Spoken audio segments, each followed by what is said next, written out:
¿Cómo votó usted a favor, en relación a la autorización que se ha dado a la presidenta para que haga un viaje a San Francisco, a la cumbre de APEC?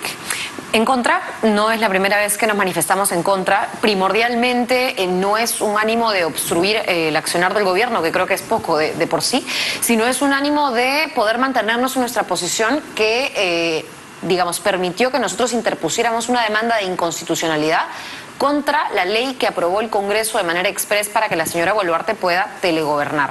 Nosotros estamos en contra de que, de no haber una figura de vicepresidente, el país se quede sin presidencia alguna, que no se haya establecido además el canal adecuado, es decir, que hayan 2 legislaturas en las cuales se vote este tipo de leyes cuando se trata de reformas constitucionales, y lo hemos puesto para que el Tribunal Constitucional decida si es o no válido que la señora esté viajando mientras el país está en crisis, no solo económica, como hemos visto, sino también política.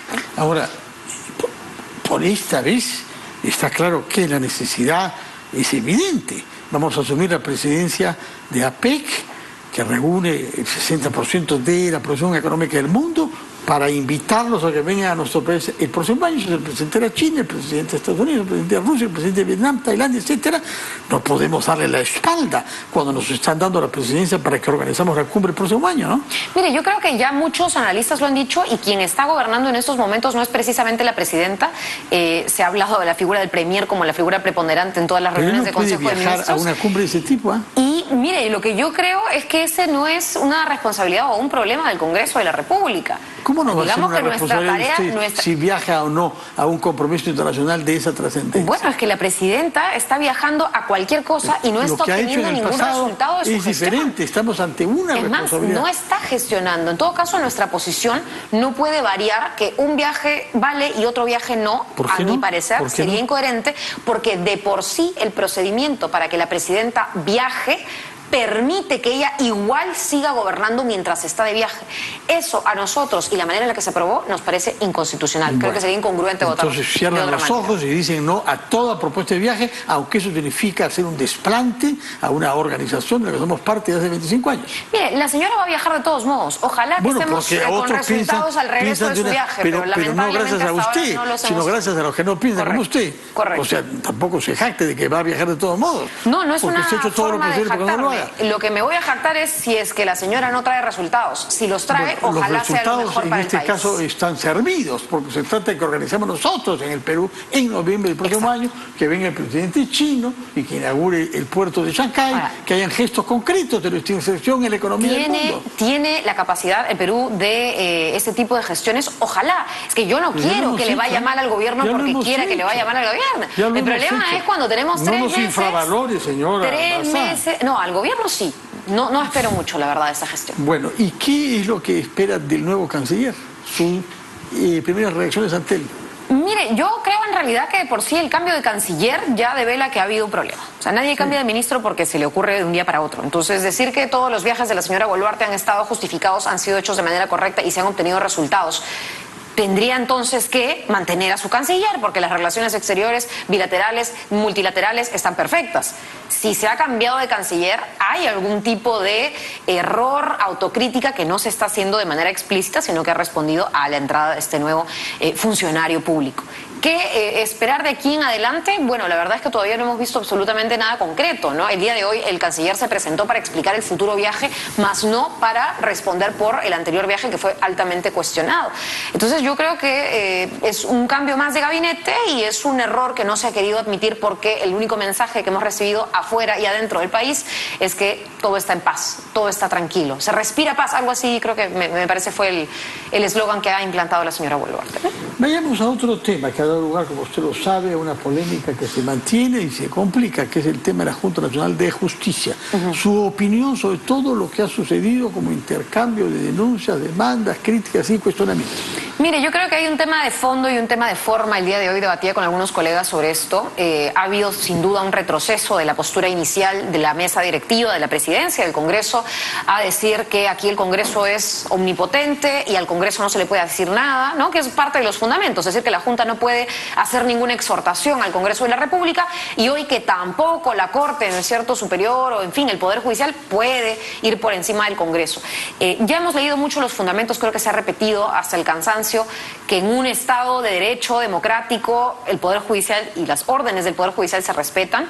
Si bien el Congreso, y esto lo ha dicho el Tribunal Constitucional, tiene una prerrogativa determinada, el límite de esa prerrogativa y de sus funciones se encuentra cuando se vulneran derechos fundamentales. Y si el Poder Judicial dice que ha habido violación a los derechos fundamentales, pues no se puede continuar con el proceso. No ha dicho eso. Lo que ha dicho, una medida cautelar, una medida cautelar en para caso pronunciarse sobre el fondo. Correcto, en caso C puedan afectar esto, ¿no? Entonces, yo considero que primero se dijo no vamos a aceptar que nadie nos diga qué hacer, al día siguiente y con todos los abogados especialistas y expertos en el tema diciendo y advirtiendo que esto configuraría desobediencia a la autoridad, que es un delito del Código Penal. Siempre hay abogados que dicen lo contrario, si se va... Por supuesto, pero digamos, ahí uno tiene que ponerse en alguna de las dos posiciones, ¿no? Entonces yo creo que se pusieron en la posición del sentido común, a mi parecer, y lo que han hecho es seguir la vía, que es una apelación, no continuar como se dijo el día anterior. La Procuraduría va a apelar. Ya se ha hecho algo que no es apelado, es presentar un recurso ante el Tribunal Constitucional. No le han contestado a la Sala Constitucional de la Corte Superior, señora Bazán. Lo que anunció el presidente del Congreso es que van a apelar a través de la Procuraduría. Cualquier otra acción que se realice... una gestión, efectivamente, pero ante el Tribunal Constitucional. Correcto, la Procuraduría apela ante la instancia... No apela porque hubiera tenido que apelar ante la Corte Suprema. No ha querido tomar la vía de la justicia. Ahora, cualquier tipo de acción ante el Tribunal Constitucional debiera haberse votado. Ya está hecha. Porque ese es un tema que entonces tendremos que evaluar. Que se las puedo dar si no las tiene todavía, o la pedirá en sus 17 páginas, fundamentando ante el TC, que es el TC que tiene que hacer valer su sentencia. Eso sería... Eso está hecho ya. Normalmente lo que pensábamos era que se iba a presentar una demanda competencial, que habría que ver si esa es la figura. Pero eso no se ha votado en el Congreso.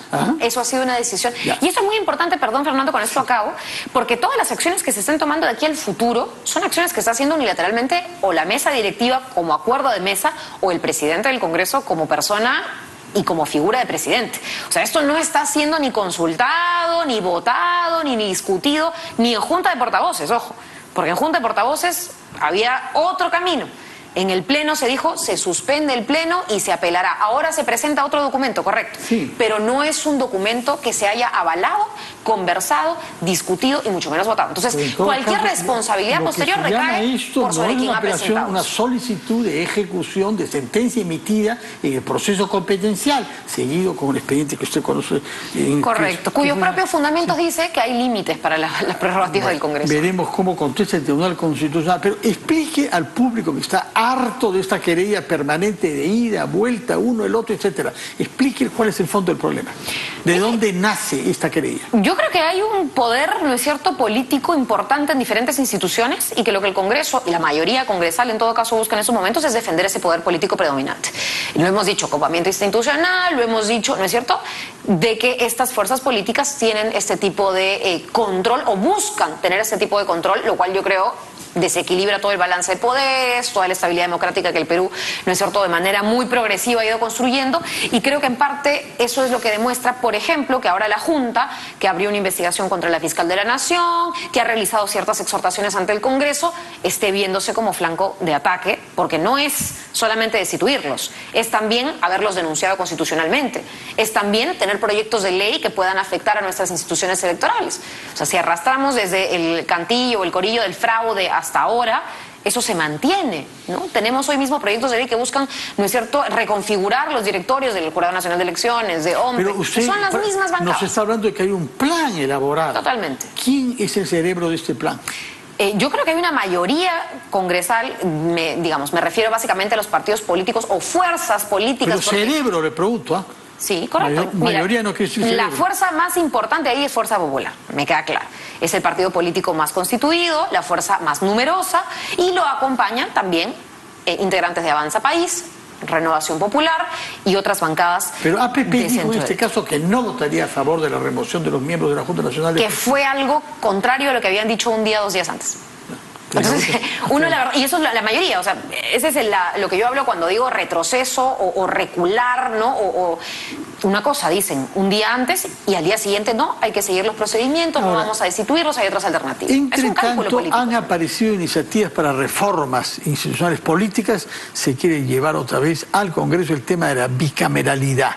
Esto en un momento en donde hay voces que se elevan para decir, pongamos fin a esta crisis adelantando las elecciones, cosa que fue la promesa de la señora Dina Boluarte y el intento supuesto que hizo con 2 proyectos de ley, ambos derrotados. Bueno, incluso veo que hay personalidades de campos políticos opuestos al suyo que están preconizando ahora un adelanto de elecciones. He leído algo de Fernando Sillones en los últimos días.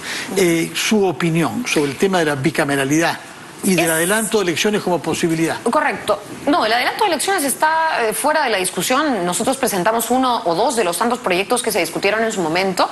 Y en el caso de la bicameralidad, que ya lo hemos discutido como proyecto 3 veces, yo no sé si lo que vuelvan a traer hoy desde la presidencia de la Comisión de Constitución es algo distinto.